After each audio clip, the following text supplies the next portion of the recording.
శ్రీ బాబా శివనందన మాధవ హే కమలాసన.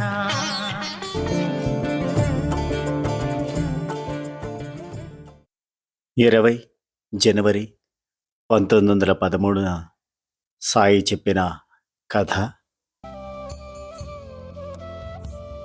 నాకొక మంచి బావి ఉండేది. అందులో నీరు ఆకాశమలే స్వచ్ఛమైన నీలిమి రంగుగాను తరుగులేనిమిగాను ఉండేది. 4 మోటార్లతో తోడినా అందులోని నీరు అయిపోలేదు. ఆ నీటితో పండిన పండ్లు ఎంతో అందంగాను రుచిగాను ఉండేవి. బాబా శరణం సాయినాథ శరణం సాయి బాబా. శ్రీ ఎక్కిరాల భరద్వాజ మాస్టర్ గారు చెప్పిన వివరణ చూద్దాం.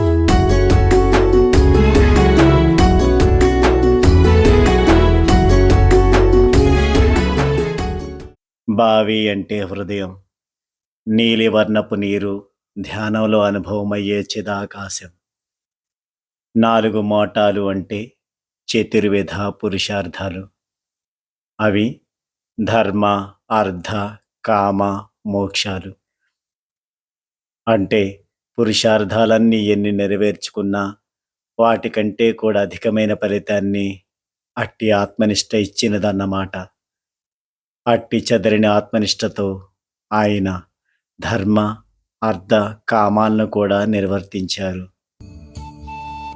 వాటి ఫలితం సామాన్యమైన పండ్ల కంటే, అంటే సామాన్యులు నెరవేర్చుకునే ధర్మార్థ కామ మోక్షాల కంటే విలక్షణంగా ఉన్నాయట. మోక్షమన్న మూటతో నీరు చేదడం అంటే ఏమిటి అంటే, జ్ఞానము లేక మోక్షమన్నది ఒక అంత్యము లేని స్థితి అని గుర్తించాలి. ఆ నీటితో పండిన మోక్ష ఫలం కూడా విశేషంగా ఉండిందని భావం. తన ముక్తి కొరకు చేసిన సాధన ఫలితం కంటే సర్వజీవుల దుఃఖ నివారణ కోసం చేసిన సాధన ఫలితం గొప్పదని బుద్ధుడు చెప్పింది కూడా మనం ఇక్కడ గమనించాలి.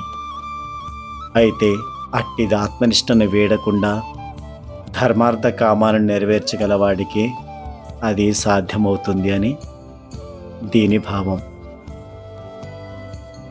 ఈరోజు బాబా చెప్పిన కథకు శ్రీ ఎక్కిరాల భరద్వాజ మాస్టర్ గారి వివరణ చూశాం.